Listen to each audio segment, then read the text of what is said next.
की 30 वर्षापूर्वी ग्रामीण भागामध्ये ज्या जिल्हा परिषद शाळा होत्या, तर त्या शाळेमध्ये एक शिक्षकी शाळा होत्या आणि त्यावेळेस शेतकऱ्यांची पोरं शाळेमध्ये जात नव्हती.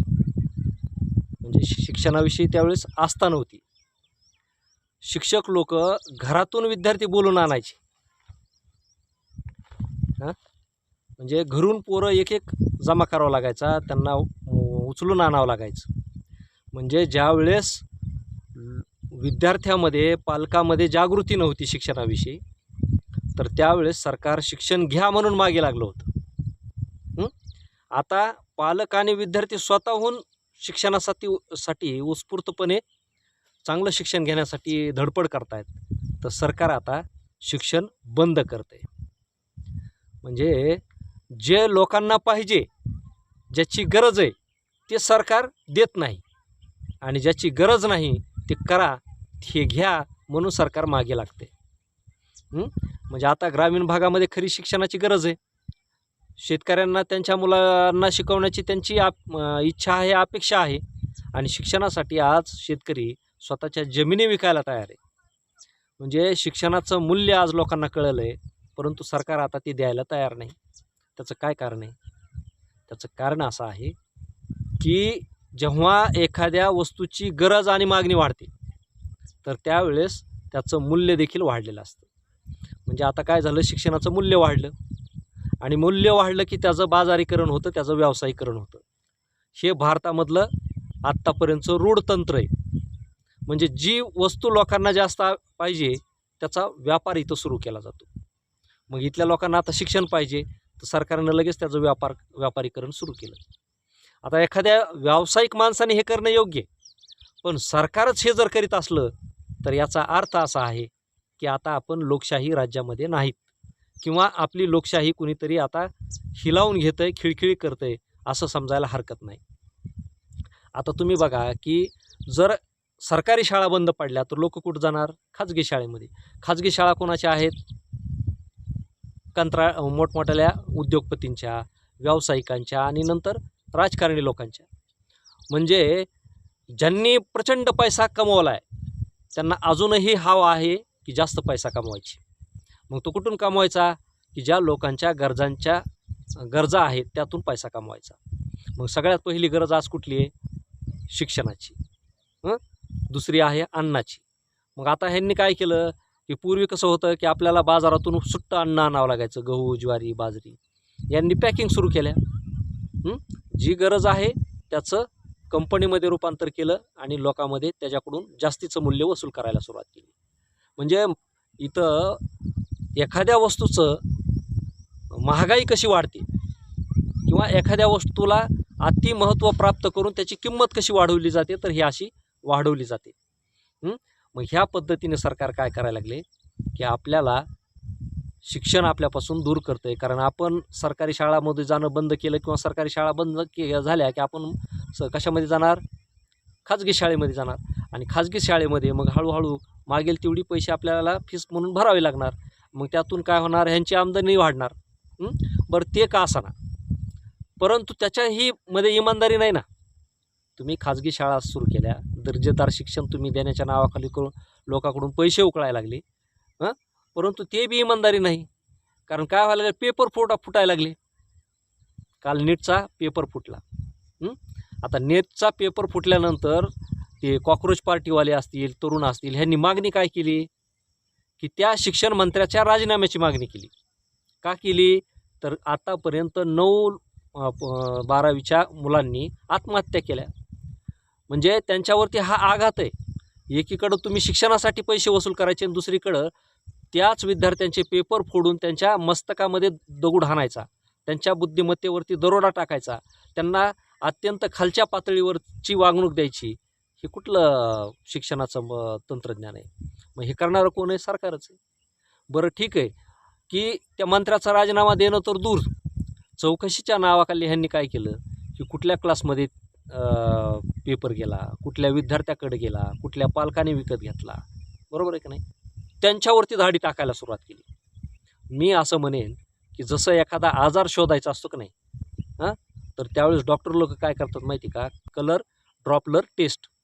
आता हे कलर ड्रॉपलर टेस्ट काय असते माहिती आहे का, ते रंगीबेरंगी इंजेक्शन काहीतरी देतात आणि मग ते तो रंग आपल्या रक्तवाहिन्यात कुठपर्यंत पोहोचला हां, तिथपर्यंत आपण सुरक्षित आहेत आणि जिथं अडथळा निर्माण होईल तिथं काहीतरी आजार आहे असं त्याचं निदान होतं.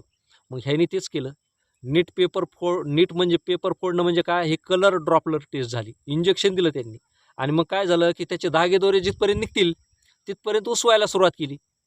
हां, म्हणजे मेन माणूस सोडून द्यायचा आणि खालच्या धागेदोरे धरीत राहायचं. ह्याच्यातून ह्यांचा डबल फायदा आहे. ज्यांनी पेपर फोडला तो पैसे कमवून बसला, त्याच्यावरती कुठली कारवाई नाही. आणि त्या माध्यमातून तो पैसे कमवून बसला. आता याच्यामध्ये साखळीमध्ये फक्त काही पेपर फोडणारा एक माणूस असतो का? हां, पेपर फोडणाराची एवढी मोठी डेअरिंग का होते? त्याच्या मागे कुठला तरी राजकीय माणूस, कुठला तरी कॅबिनेट माणूस किंवा सरकार असतं. कारण त्याचा वाटा त्यालाही जातो. जसं ड्रग्जमध्ये दर महिन्याला जर तुम्ही बघितलं ना, तर आपल्याकडे दर आठवड्याला बातमी येते, दर रोज बातमी येते. अमुक कोटीचं ड्रग्ज पकडले, अफीम पकडलं, मॉर्फिन पकडलं. एवढ्या कोट्यावधीचे ड्रग एवढे सहज का उपलब्ध होत आहेत? त्याचं कारण असं आहे, याच्यामध्ये सरकारचीच माणसं सहभागी असतात. मग हे जिथून येते त्याच्यावर कारवाई होत नाही. जिथपर्यंत पोहोचलंय, ज्या लोकांनी ते विकत घेतलेत त्यांच्यावर कारवाई होते. अगदी त्याच पद्धतीनं शिक्षणामध्ये सुद्धा ज्या लोक त्या पेपरचे, नीटच्या पेपरचे बळी पडले त्यांच्यावर कारवाई व्हायला लागल्या. म्हणजे काय व्हायला लागलं की हजारो लोक कारवाईच्या नावाखाली आता त्यांच्याकडून करोडो लाखो पटीमध्ये अब्जावधी रुपये जमा होतील.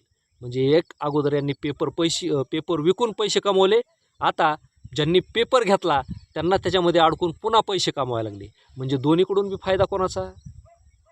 याच लोकांचा. मग हे लोक कोण आहेत? सरकारमधले मंत्री, सरकारमधले अदृश्य चेहरे. म्हणजे हे लोकांना न समजण्या इतके लोक वेडे आहेत का? म्हणजे दोन्हीकडून बी तुम्ही डबल ढोलकीसारखा खेळ करायला लागले आणि लोकांच्या भावनेचा, लोकांच्या श्रद्धेचा, लोकांच्या कष्टाचा, लोकांच्या घामाचा तुम्ही तमाशा करायला लागले. इतक्या वाईट परिस्थितीमध्ये तुम्ही शिक्षण करून ठेवलं, इतक्या वाईट परिस्थितीमध्ये तुम्ही आरोग्य करून ठेवलं आणि इतक्या वाईट परिस्थितीमध्ये आज या देशाचा आत्मा असणारा, या देशाचा प्राण असणारी शेती व्यवस्थेचं सुद्धा तेच करून ठेवलं.